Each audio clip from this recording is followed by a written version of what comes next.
Hi, welcome to Fun with Algorithms. In this video, I am going to talk about a very important technique of solving linked list problems. I call it as auxiliary pointers technique. And we use this technique to solve the problem of reversing a linked list. Now let's get right into it.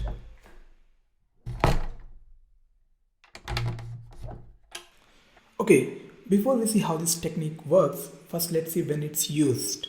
We generally use this technique when the links of the list needs to be modified, and we also need to remember the modified link.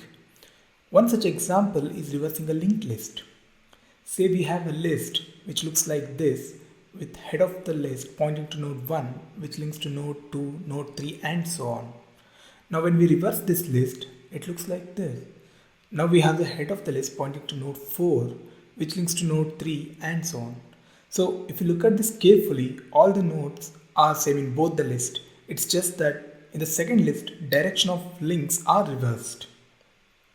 To make things clearer, let's see what happens while reversing a linked list.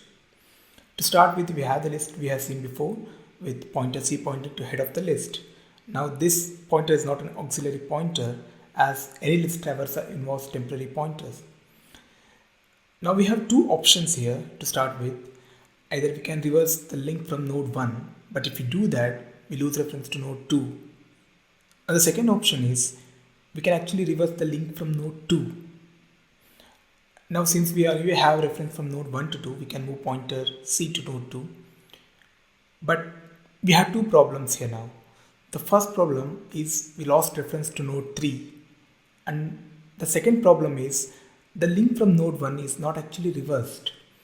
We will come back to the second problem in some time, but to solve this first problem, say we have an auxiliary pointer n pointing to node 3, then we can move pointer C to node 3 easily. But now we lost reference to node 2. So if we had another auxiliary pointer, say P pointing to node 2, then we have all the required references to reverse link from node 3 to 2. So this way we could have solved both the problems to begin with, and this is the approach we use to solve the reversing linked list problems. So now with this knowledge of auxiliary pointers, let's see the complete flow of reversing a linked list.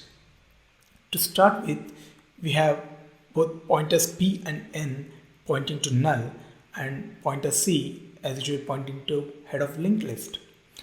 Before each iteration, we check if pointer C is null. If so, we terminate the program. If not, we make pointer N point to next node.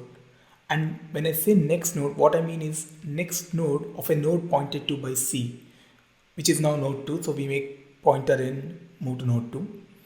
And we modify the link of node pointed by C to pointer P.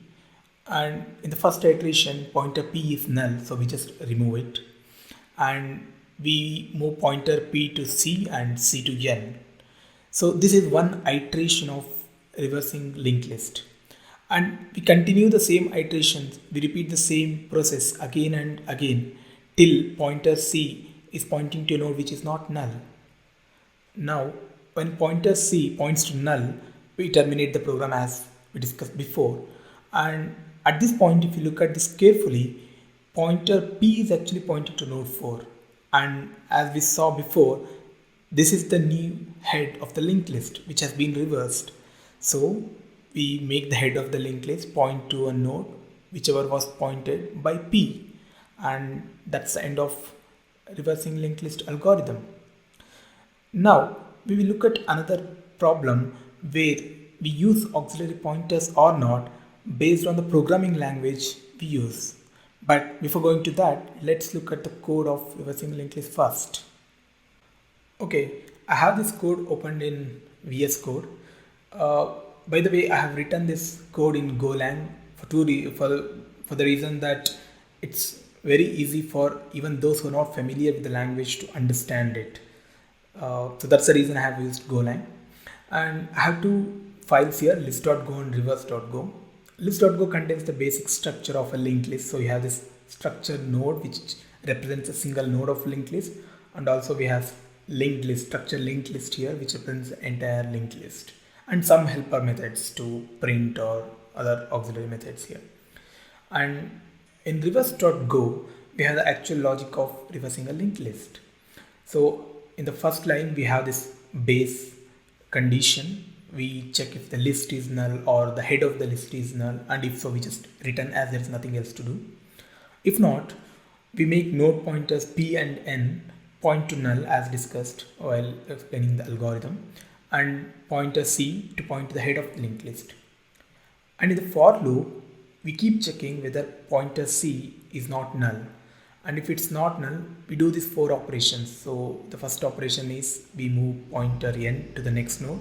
The second operation is reverse the link from the current pointer to p. Third thing we do is move c to p, or no, move p to c and then c to n. And we iterate the same thing, and we stop this for loop once c points to nil. That's when we have exhausted the list. And at the end, we modify the head of linked list to point to whichever node p was pointing. And that's it. That's the end of the algorithm. Okay, now let's look at a problem of deleting a node from linked list. In this example, we want to delete node 3, which is marked in red. Again, we have the same list which we saw before with c pointing to head of the linked list. So in this problem, what we do is in each iteration, we check if the next node is the node we want to delete. If not, we move the pointer c to next node. So in the first iteration, the next node is 2, and that's not the node we want to delete. So we move pointer c.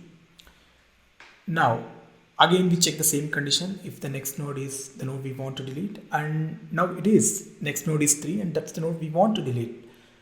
Now, if you're using language like Java, which has garbage collection, then we modify the link of node 2 to point to next node, which is node 4, and then modify the link. Now, since there is no reference to node 3 and say Java is a garbage collected language, it will automatically be deleted eventually. And we have deleted the node, that's it. But if we are using a language like say C, where you have to manage the memory yourself, then at this point when the C is pointing to node 2 and we identify that next node is the node we want to delete, we can use an auxiliary pointer, like I have chosen the name D, to point to node 3. And then the next steps remain the same. We identify the next node and modify the link from node 2. And once we have done this, since we have reference to node 2, we can just go ahead and free its memory and delete the node. So that's it. That's all about auxiliary pointers technique. Hope you have enjoyed the video. If you like the video, please do like, comment, share and subscribe. And don't forget to press the bell icon to receive notifications on my new videos. Thank you.